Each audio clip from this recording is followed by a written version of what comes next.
In today's video, I'm going to show you exactly how to add a YouTube playlist to Notion step by step. This is perfect if you're using Notion to organize learning resources, manage content ideas, build a knowledge base, or simply keep all your favorite playlists in one clean workspace. You don't need any coding, extensions, or paid tools for this, and it works on both free and paid Notion accounts. If you find this tutorial helpful, make sure to hit the like button and subscribe to the channel for more simple software tutorials like this. Alright, let's jump right in. To get started, open Notion and go to the workspace where you want your YouTube playlist to live. This could be a dashboard, a project page, or a brand new page.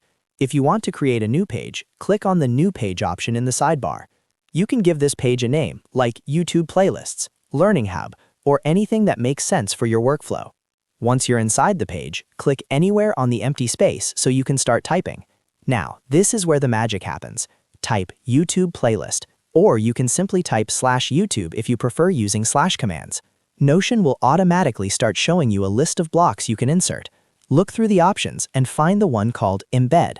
This is the block that allows you to embed external content, like YouTube videos and playlists, directly into your page.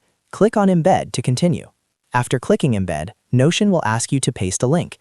This is where you need to open YouTube in a new tab. On YouTube, navigate to the playlist you want to add to Notion. Make sure it's the playlist URL, not just a single video link. Once you're on the playlist page, click on the address bar and copy the full URL. Now head back to Notion, paste the YouTube playlist link into the Embed field, and click on Embed Link.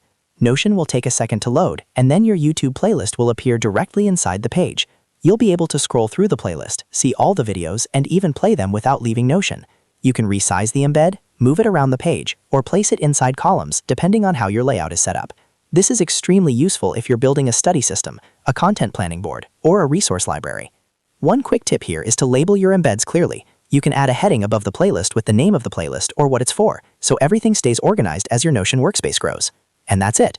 You've successfully added a YouTube playlist to Notion in just a few clicks. No complicated setup, no third-party tools, and no extra cost. If this video helped you out, don't forget to like the video and subscribe to the channel for more Notion tutorials, productivity tips, and software guides. Thanks for watching, and I'll see you in the next one.